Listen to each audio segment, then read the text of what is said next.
चलो इसमें क्या हमने बताया आपको कि जैसे ये V है और ये I है, तो कभी भी अगर आपको V और I का स्लोप निकालना है तो हमने परपेंडिकुलर गिरा दिया।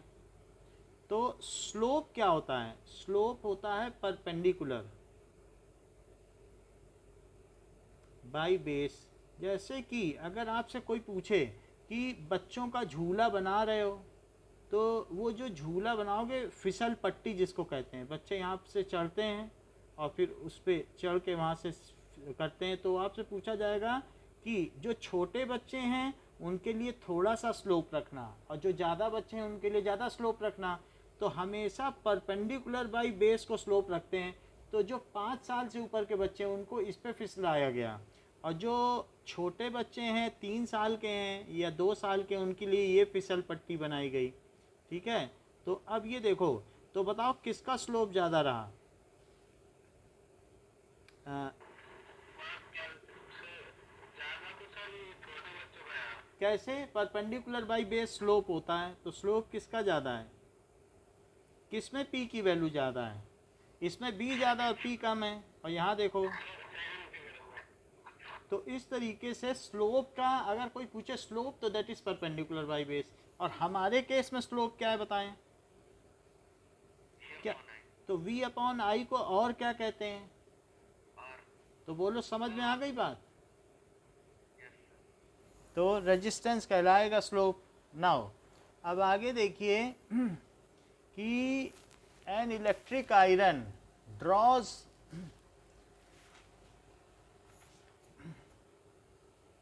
N electric iron draws a current 4 ampere when connected to 220 volt means its resistance must be, तो its R is, तो R क्या हो जाएगा? 4 एम्पियर है और ये वोल्टेज है, तो R क्या होता है? V is equals to I R, तो R is equals to V by I. So this is equals to 220 by 4, so it is 55 ओम। ठीक है, परसों आपका साइंस का पेपर है, तो ठीक है, कल हम क्या करेंगे कि एक 45 मिनट्स की लाइट और इलेक्ट्रिसिटी की क्लास कर लेंगे, बाकी तो आप लोग कर लोगे। तो उससे क्या होगा, जो बचे हुए क्वेश्चन है वो हम करा देंगे हमारी नज़र में जो ठीक होंगे। हम आपको हाँ हम बता देंगे, उनको नहीं आना है, बस आप पेपर पे फोकस करो। द एलिमेंट, हाँ आ सकते हो। The element used almost exclusively for filament of incandescent bulb, जो बल्ब होते हैं रोशनी वाले बल्ब, उनके लिए कौन सा फिलामेंट यूज़ किया जाता है? So filament used for incandescent bulb. Incandescent का मतलब जानते हो, जो रोशनी देने वाले। सो इनकैंडिसेंट, और उन्हीं से कैंडल वर्ड बना है, सेंट बल्ब। तो उसमें कॉपर लगता है कि सिल्वर लगता है कि गोल्ड लगता है कि टंगस्टन लगता है? ठीक है, सो बोलो। इनकैंडिसेंट का मतलब रोशनी देने वाले, जिनसे लाइट आए उनको कहते हैं incandescence, incandescent sources. So that are incandescent source हैं, बट हाँ that is tungsten, tungstens are used for incandescent. जबकि बाकी सब में एलॉय यूज़ होगा, आयरन में और इन सब में, तो वहाँ पर जो यूज़ होता है that is alloy. But in case of, ठीक है, इन केस ऑफ बल्ब ये है, और अलॉय के केस में क्या यूज़ होगा? इसमें आयरन में। सो अगर हम कहेंगे इलेक्ट्रिक आयरन, तो क्या यूज़ करोगे? नाइक्रोम। और टोस्टर में क्या यूज़ होगा? नाइक्रोम। और जबकि टंगस्टन किस में यूज़ होगा? बल्ब में। ओके, नाउ अब देखिए कि क्वेश्चन पूछा गया है what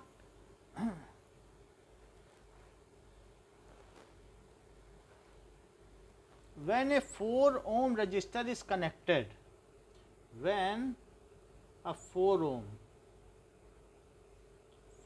ohm resistor is connected to 2 volt battery, 2 volt battery से कनेक्ट कर दिया, द नंबर ऑफ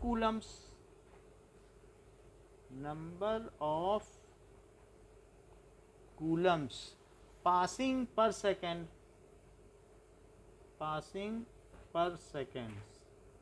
is, तो न कूलम्ब पर सेकंड होता क्या है बताइए?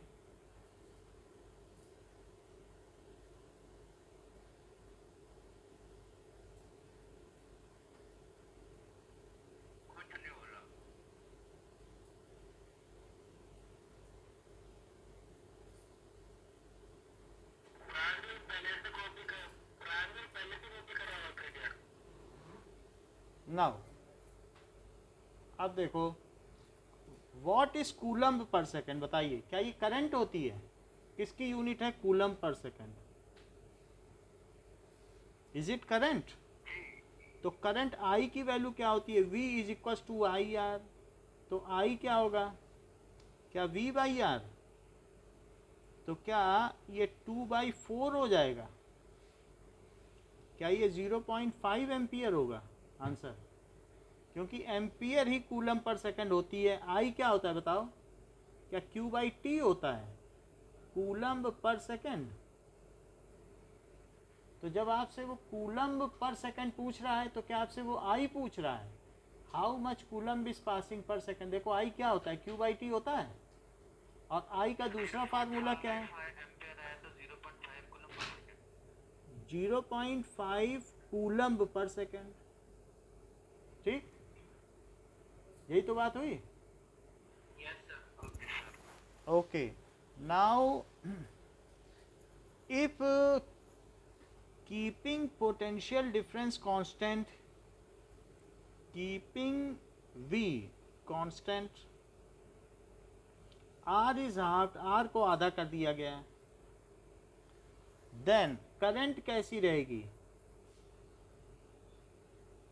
विल बी, यानी हमने कह दिया कि R अगर आधा कर दिया गया, पहले क्या था?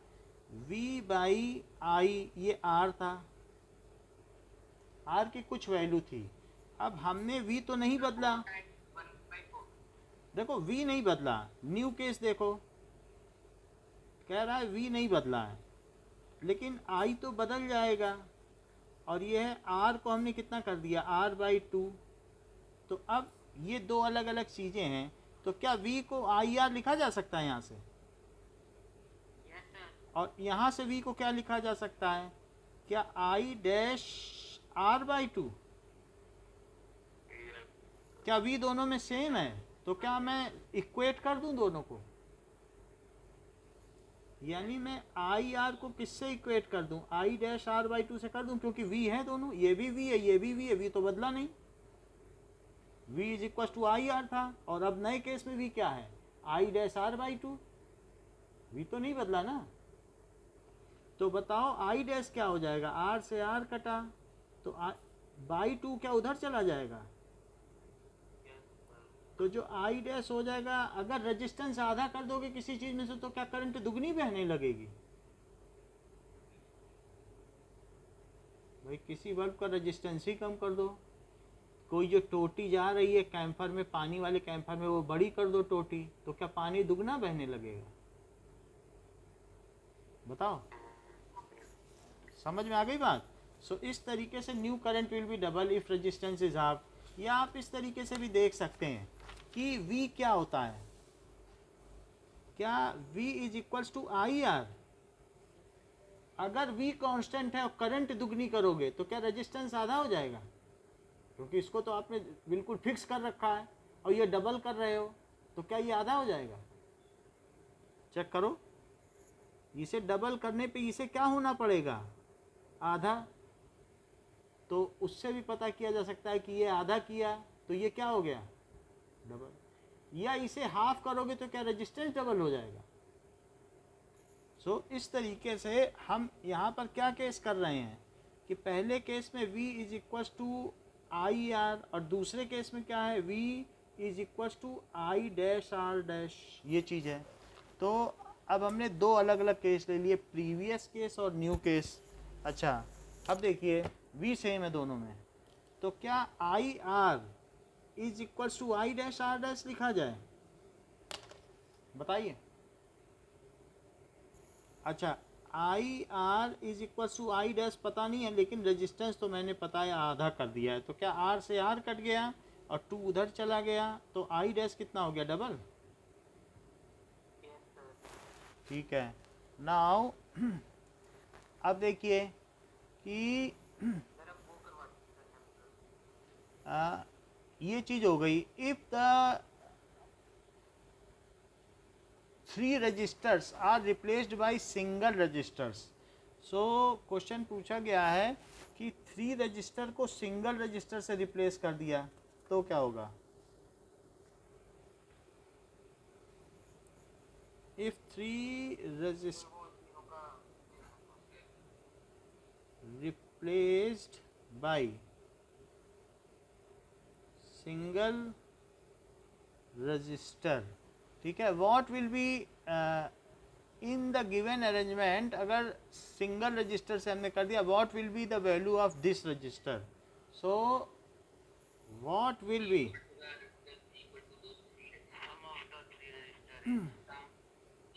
Value of 3 that is this register, उस रजिस्टर की वैल्यू क्या होगी?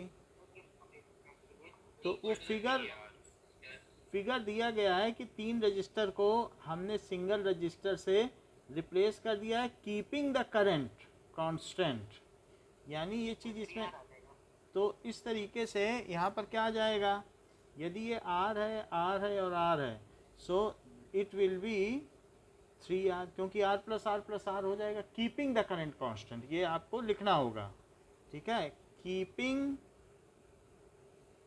Current constant. रेजिस्टेंस तो रजिस्टर है, रजिस्टर तो बाजार में मिलता है, तो आप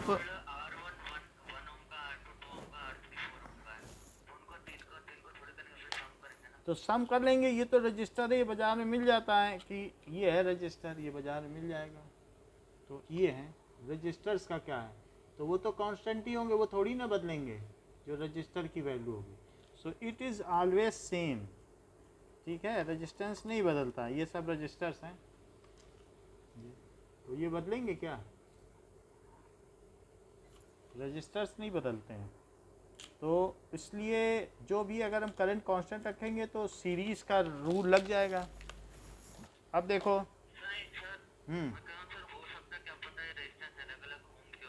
अगर रेजिस्टेंस अलग होंगे तो फिर उनको जोड़ देना। अच्छा, अब देखिए, now a wire of resistance R, book के एमसीक्यू जरूर देख लेना, वो उसमें से 50% आएंगे। Wire of resistance R is cut into 5 pieces and then connected all in parallel. So now new resistance, तो जो न्यू रेजिस्टेंस है is resistance is how much times of previous resistance is related to previous resistance. अगर मान लो उनको आपने क्या कर दिया, चल रही है स्क्रीन की रुक गई है? Is it not working?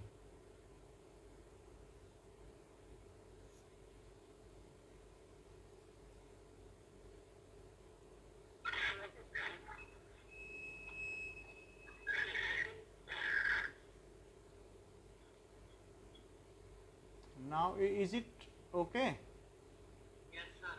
चलो अगर मान लो आपने एक वायर को 5 हिस्सों में कट कर दिया है, ये रेजिस्टेंस है, और फिर उसको आपने 5 पार्ट्स में कट करने के बाद उसको ऐसे ऐसे ले लिया है, तो रेजिस्टेंस जो इक्विवेलेंट है वो कम हो जाएगा कि ज़्यादा हो जाएगा? कम हो जाएगा। कम हो जाएगा। तो इसका जो नया रेजिस्टेंस है और जो पहले था आर, उनमें क्या रेशो रह जाएगा? यानी इसका रेजिस्टेंस अगर मैं आर पी ले लूँ और ये तो टोटल आर था, सो क्या हो जाएगा? अब इसके जो अलग अलग पार्ट्स हैं क्या सब आर बाई 5 हो जाएंगे? बस 5 टुकड़े कर दिए ना, और क्या ये सभी जो आर पी होंगे तो क्या 1 by R by 5 plus 1 by R by 5 ऐसे 5 बार लिखा जाएगा? क्योंकि सभी के तो आर बाई 5 है ना, उन्हीं को तो आपने पैरेलल में लगाया है। सो 1 बाई आर बाई 5, और अगर ऐसे 5 टाइम्स लिखा जाए तो क्या 5 बाई आर बाई 5 होगा? और ये 5 ऊपर चला जाएगा तो क्या 25 बाई आर हो जाएगा?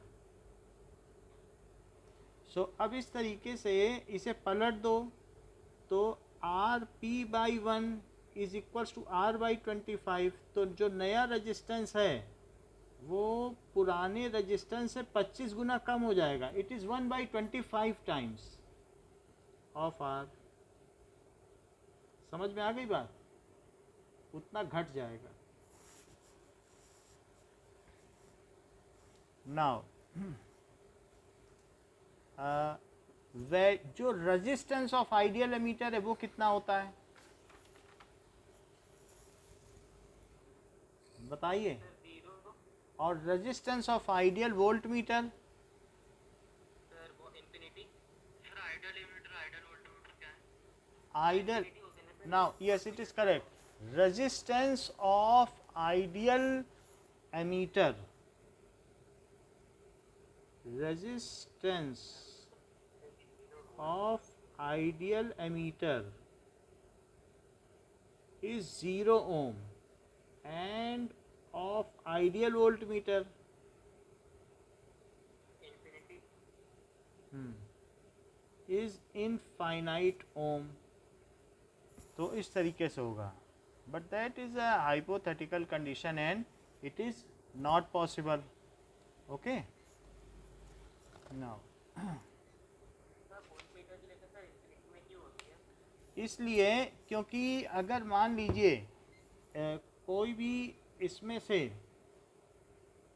करंट जानी है और ये वोल्ट मीटर लगा है, तो वो ये देखना चाहता है कि जो करंट जा रही है उसमें पोटेंशियल ड्रॉप कितना हुआ। पोटेंशियल ड्रॉप का मतलब है कि अगर कोई रेजिस्टेंस होकर जाएगा तो वो अपना पैसा खर्च करेगा, तो वोल्ट मीटर इस चीज़ की जांच करता है कि कितना ड्रॉप हुआ है।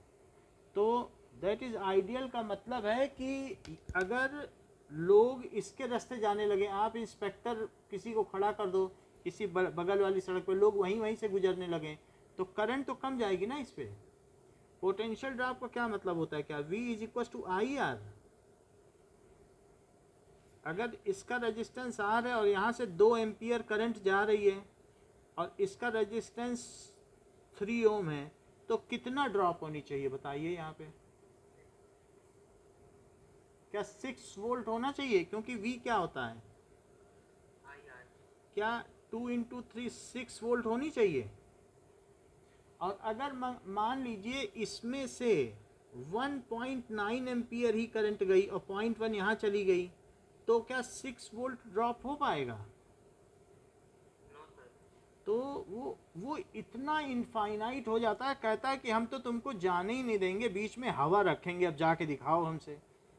कहता बीच में हवा है, जाके दिखाओ उनसे, पूरी वहीं से जाओ। अब बात समझ में आई कि नहीं?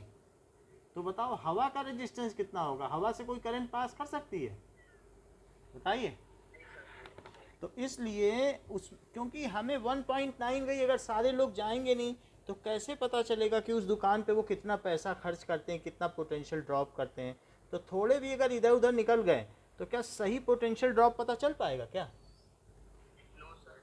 तो इसलिए वोल्ट मीटर ऐसा होना चाहिए कि उसके बीच में हवा होनी चाहिए, तो और बाकी सारी करंट किसी की हिम्मत ना हो वहाँ से जाने की, तो ये आइडियल हो गए। अच्छा, और एमीटर को क्या होना चाहिए?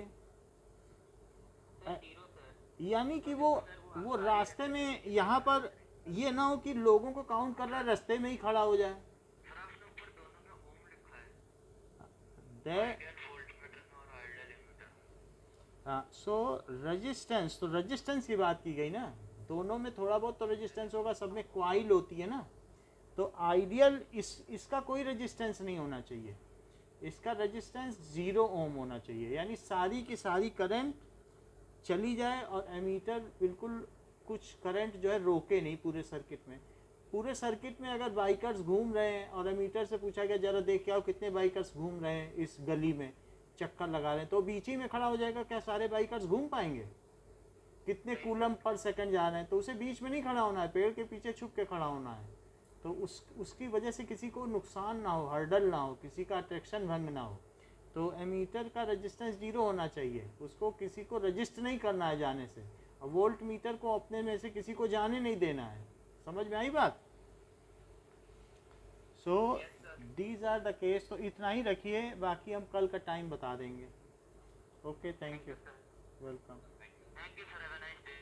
Thank you.